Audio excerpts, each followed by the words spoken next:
last Christmas. She gave me a heart. I opened the box, and there it was. I knew whose heart it was, and I was terrified that I would be next. I had only one chance for survival, and that was to give it away before the very next day. Now, the hippodroof is a broom of many straws, according to the professor. My first encounter with it was at the morgue.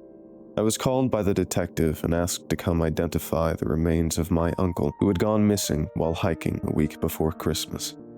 On my way to the morgue, I thought I saw my uncle, but it must be I was just seeing things, for the man across the street was not my uncle. It was like getting splashed with a mud puddle when a car goes by the sidewalk, except he was crossing the street and the beer truck didn't see him walking and just took him out. I got splashed pretty good. In shock, I just stood there dripping, but although I am terrified of blood, it is important to note that the gore could be completely removed from what happened, and it would still have happened and led to the next thing that happened. The police showed up, and I was the only witness. They decided to take me with them to the station while I gathered my recollections. I was taken to the station, and they had a station donation for the homeless that I was outfitted with clean clothes from. With a handmade Christmas sweater, I sat in the interrogation room and answered their questions and accepted a mug of hot cocoa. On the mug, I recall, was a picture of a jacked Santa lifting weights.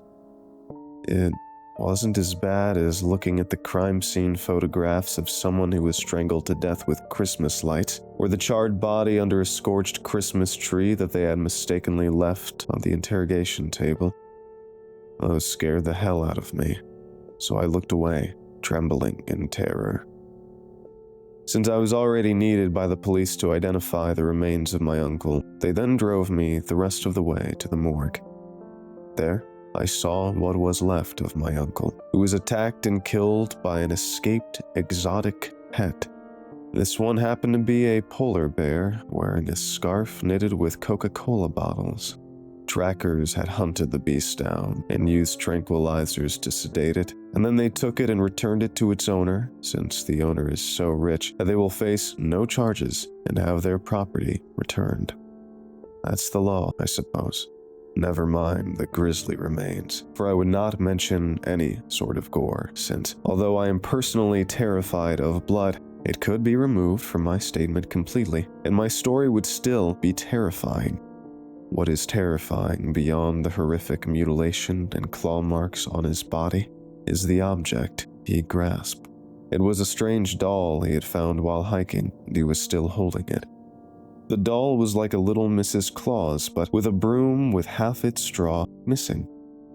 I took this and kept it, and when I encountered the professor who was visiting the morgue, he looked at it and told me it was called a hippodroof. Each straw would cause one dream to come true, although it wasn't guaranteed it would be the dream you remember, or that it wouldn't be a nightmare you forgot. It would then be delivered, gift-wrapped by Santa. He then explained the rest of the legend. Anyone receiving a gift from this version of Mrs. Claus must give it to someone else before 9 a.m. on Boxing Day.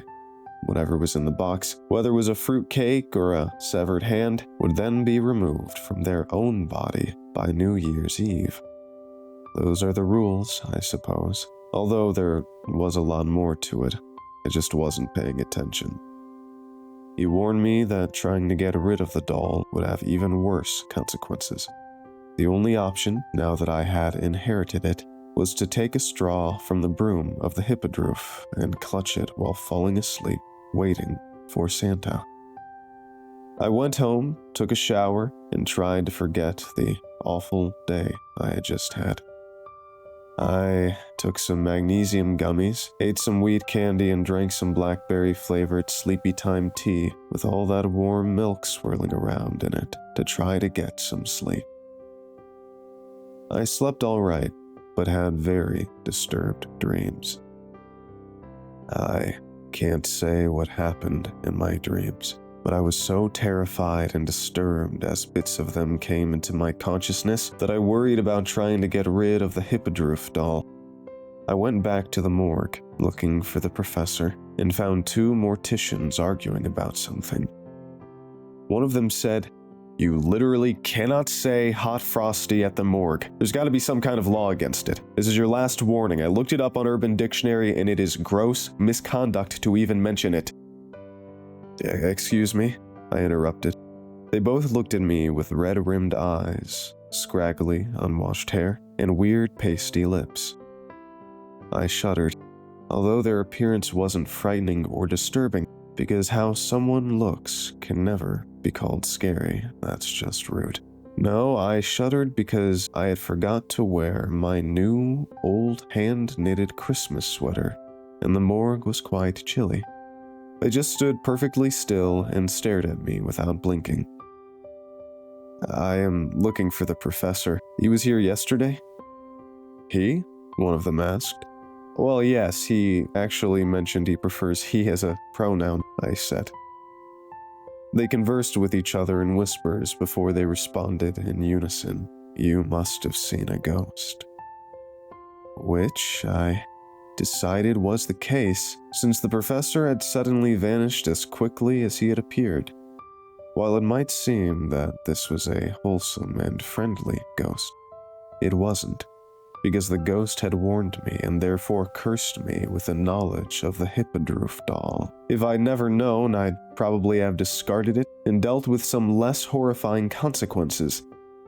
As it was, it seemed the only way out was to go through with the ordeal. I bitterly left, knowing that not knowing would be safer. But now I knew, and that meant the Hippogriff doll knew I knew, and I knew that it knew that I knew. So, I was screwed. "He's not talking about Jordan Peterson. That professor is still alive. This one was a ghost, you moron." I heard them saying to each other as I made my bitter egress. It seemed totally unfair that my horrifying Christmas ordeal involved some kind of convoluted nightmare turned reality, while most jerks like myself just deal with an elf on the shelf, TM, which is actually a licensed character and intellectual property used in children's books and cartoons, as well as something plagiarized and truly creepy. I don't know how someone could get away with telling their Christmas horror story while ripping that one off, while I get stuck with the real jazz. This thought made me realize I needed to consult the experts online. So I went on Reddit and eventually found my way to No Sleep, a subreddit where about 15% of the stories were about Elf on the Shelf, TM, and other well-known Christmas creepiness. Unfortunately, there was nothing at all about the Hippogriff doll, an actual, real nightmare I was going to be dealing with in real life. My efforts to join a secret society of horror writers failed when I realized they were all either narcissistic or idiotic. None of these jerks could help me, so I was well and truly kissed under the mistletoe. And by that I mean I was probably going to die a horrifying death by evisceration sometime between Boxing Day and New Year's Day. I fell asleep munching on a carrot, the half-chewed bits just falling out of my mouth while I clutched it in one hand, and the straw from the broom in the other. It was Christmas Eve, and I tried to stay awake and wait for Santa. I dreamed about eating the carrot until my middle finger was in my mouth, as my hand had gone numb from the cold, frigid weather, and found it took about as much effort to bite through my own finger as it did to crunch the carrot. I don't recall dreaming about my heart getting ripped out of my chest, but I must have. I then decided who I would give my heart to for Christmas in order to lift the curse. I rewrapped and regifted it, terrified and trembling the whole while. Not because there was scary gore implying I would die horribly, and I'm also afraid of blood, but because the whole situation was scary. even without the blood. I took the present to the morgue and gave it to the morticians. They were actually pretty thrilled, which is very creepy and disturbing when you think about it. I left it with them and wished them Merry Christmas. I was glad I was no longer a proverbial dead man as I coolly walked away, keeping it frosty and chill.